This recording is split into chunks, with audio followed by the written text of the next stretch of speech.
If. Worlds of Science Fiction, January 1953. Short Stories, page 95, Time Enough at Last, by Lynn Venable.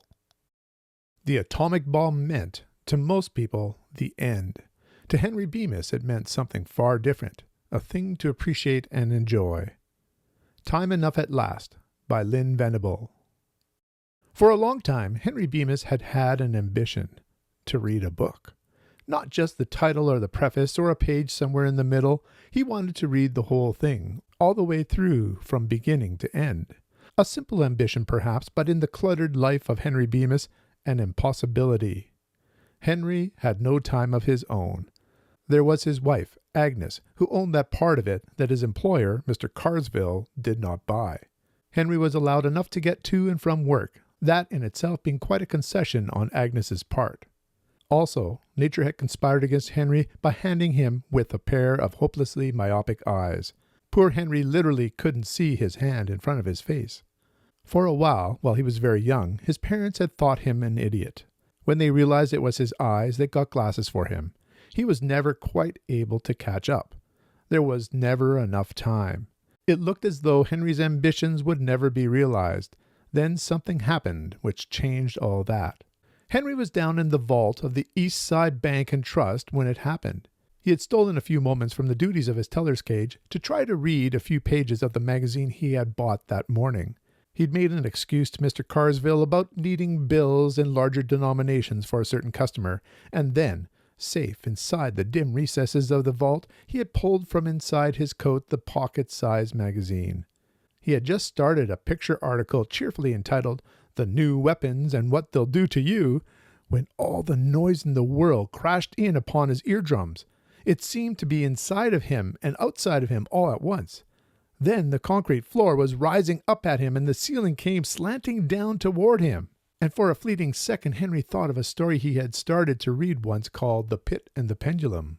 He regretted in that insane moment that he had never had time to finish that story, to see how it came out. Then all was darkness and quiet and unconsciousness. When Henry came to, he knew that something was desperately wrong with the East Side Bank and Trust. The heavy steel door of the vault was buckled and twisted, and the floor tilted up at a dizzy angle, while the ceiling dipped crazily toward it. Henry gingerly got to his feet, moving arms and legs experimentally. Assured that nothing was broken, he tenderly raised a hand to his eyes. His precious glasses were intact, thank God. He would never have been able to find his way out of the shattered vault without them. He made a mental note to write Dr. Torrance to have a spare pair made and mailed to him. Blasted nuisance not having his prescription on file locally, but Henry trusted no one but Dr. Torrance to grind those thick lenses into his own complicated prescription. Henry removed the heavy glasses from his face. Instantly, the room dissolved into a neutral blur. Henry saw a pink splash that he knew was his hand, and a white blob come up to meet the pink as he withdrew his pocket handkerchief and carefully dusted the lenses. As he replaced the glasses, they slipped down on the bridge of his nose a little. He had been meaning to have them tightened for some time. He suddenly realized, without the realization actually entering his conscious thoughts, that something momentous had happened. Something worse than the boiler blowing up. Something worse than a gas main exploding. Something worse than anything that had ever happened before. He felt that way because it was so quiet. There was no whine of sirens, no shouting, no running, just an ominous and all-pervading silence. Henry walked across the slanting floor. Slipping and stumbling on the uneven surface, he made his way to the elevator. The car lay crumpled at the foot of the shaft like a discarded accordion. There was something inside of it that Henry could not look at, something that had once been a person or perhaps several people. It was impossible to tell now. Feeling sick, Henry staggered toward the stairway. The steps were still there, but so jumbled and piled back upon one another that it was more like climbing the side of a mountain than mounting a stairway. It was quiet in the huge chamber that had been the lobby of the bank. It looked strangely cheerful with the sunlight shining through the girders where the ceiling had fallen. The dappled sunlight glinted across the silent lobby, and everywhere there were huddled lumps of unpleasantness that made Henry sick as he tried not to look at them. Mr. Carsville," he called. It was very quiet. Something had to be done, of course. This was terrible, right in the middle of a Monday, too. Mr. Carsville would know what to do. He called again, more loudly, and his voice cracked hoarsely. "Mr. Carsville!" And then he saw an arm and shoulder extending out from under a huge fallen block of marble ceiling. In the buttonhole was the white carnation Mr. Carsville had worn to work that morning, and on the third finger of that hand was a massive signet ring, also belonging to Mr. Carsville. Numbly, Henry realized that the rest of Mr. Carsville was under that block of marble. Henry felt a pang of real sorrow. Mr. Carsville was gone, and so was the rest of the staff. Mr. Wilkinson and Mr. Emery and Mr. Prithard, and the same with Pete and Ralph and Jenkins and Hunter and Pat the guard and Willie the doorman. There was no one to say what was to be done about East Side Bank and Trust except Henry Bemis. And Henry wasn't worried about the bank. There was something he wanted to do. He climbed carefully over piles of fallen masonry. Once he stepped down into something that crunched and squashed beneath his feet, and he set his teeth on edge to keep from retching. The street was not much different from the inside. Bright sunlight and so much concrete to crawl over, but the unpleasantness was much, much worse. Everywhere there were strange, motionless lumps that Henry could not look at. Suddenly, he remembered Agnes. He should be trying to get to Agnes, shouldn't he? He remembered a poster he had seen that said, "In event of emergency, do not use the telephone. Your loved ones are as safe as you." He wondered about Agnes. He looked at the smashed automobiles, some with their 4 wheels pointing skyward like the stiffened legs of dead animals. He couldn't get to Agnes now anyway. If she was safe then, she was safe. Otherwise... Of course, Henry knew Agnes wasn't safe. He had a feeling that there wasn't anyone safe for a long, long way. Maybe not in the whole state, or the whole country, or the whole world. No, that was a thought Henry didn't want to think. He forced it from his mind and turned his thoughts back to Agnes. She had been a pretty good wife now that it was all said and done. It wasn't exactly her fault if people didn't have time to read nowadays. It was just that there was the house, and the bank, and the yard. There were the Joneses for bridge, and the Graysons for canasta, and charades with the Bryants. And the television Agnes loved to watch, but would never watch alone.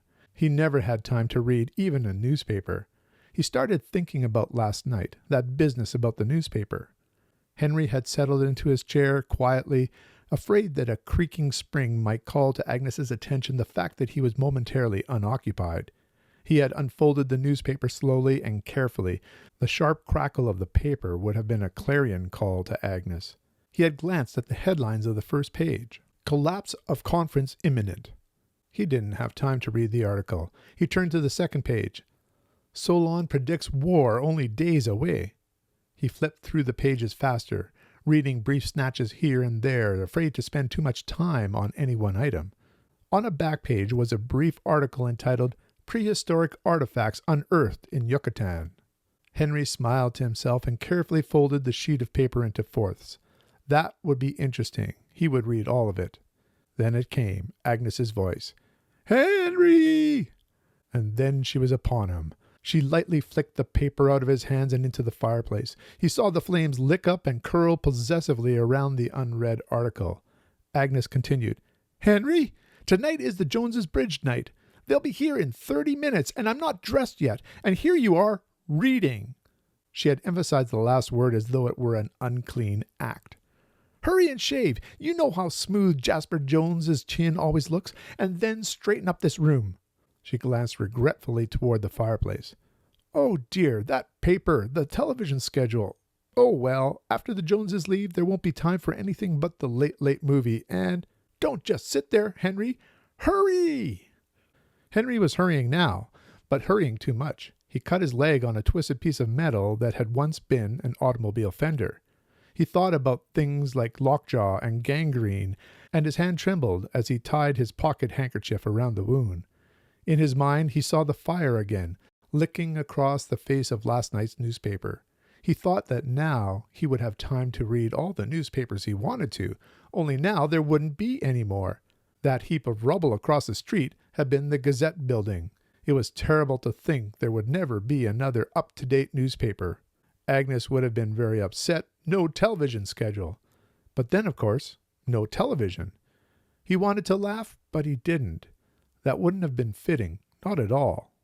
He could see the building he was looking for now, but the silhouette was strangely changed. The great circular dome was now a ragged semicircle, half of it gone, and one of the great wings of the building had fallen in upon itself. A sudden panic gripped Henry Bemis. What if they were all ruined, destroyed, every one of them? What if there wasn't a single one left? Tears of helplessness welled in his eyes as he painfully fought his way over and through the twisted fragments of the city. He thought of the building when it had been whole. He remembered the many nights he had paused outside its wide and welcoming doors. He thought of the warm nights when the doors had been thrown open and he could see the people inside, see them sitting at the plain wooden tables with the stacks of books beside them. He used to think then, what a wonderful thing a public library was, a place where anybody at all could go in and read. He had been tempted to enter many times. He had watched the people through the open doors, the man in greasy work clothes who sat near the door night after night, laboriously studying, a technical journal perhaps, difficult for him, but promising a brighter future. There had been an aged, scholarly gentleman who sat on the other side of the door, leisurely paging, moving his lips a little as he did so, a man having little time left, but rich in time because he could do with it as he chose. Henry had never gone in. He had started up the steps once, got almost to the door, and then he remembered Agnes, her questions and shouting, and he turned away. He was going in now, though, almost crawling, his breath coming in stabbing gasps, his hands torn and bleeding. His trouser leg was sticky red where the wound in his leg had soaked through the handkerchief. It was throbbing badly, but Henry didn't care. He had reached his destination. Part of the inscription was still there, over the now doorless entrance. P-U-B-C-L-I-B-R. The rest had been torn away. The place was in shambles. The shelves were overturned, broken, smashed, tilted, their precious contents spilled in disorder upon the floor. A lot of the books, Henry noted gleefully, were still intact, still whole, still readable. He was literally knee-deep in them. He wallowed in books. He picked one up. The title was Collected Works of William Shakespeare. Yes, he must read that sometime. He laid it aside carefully. He picked up another, Spinoza. He tossed it away, seized another, and still another. Which to read first? There were so many. He had been conducting himself a little like a starving man in a delicatessen, grabbing a little of this and a little of that in a frenzy of enjoyment. But now he steadied away. From the pile about him he selected one volume, sat comfortably down on an overturned shelf, and opened the book. Henry Bemis smiled. There was a rumble of complaining stone, minute in comparison which the epic complaints following the fall of the bomb. This one occurred under one corner of the shelf upon which Henry sat. The shelf moved, threw him off balance. The glasses slipped from his nose and fell with a tinkle. He bent down, clawing blindly, and found, finally, their smashed remains. A minor, indirect destruction stemming from the sudden wholesale smashing of a city, but the only one that greatly interested Henry Bemis. He stared down at the blurred page before him. He began to cry.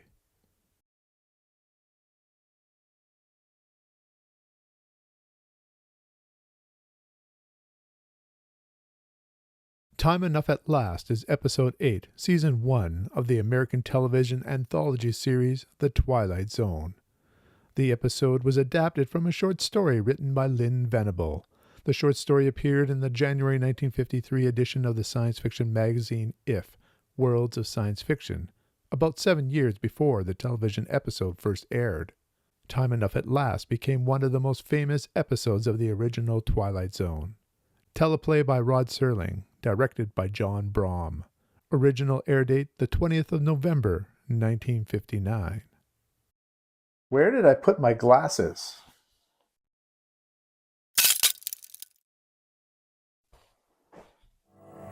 There was time now.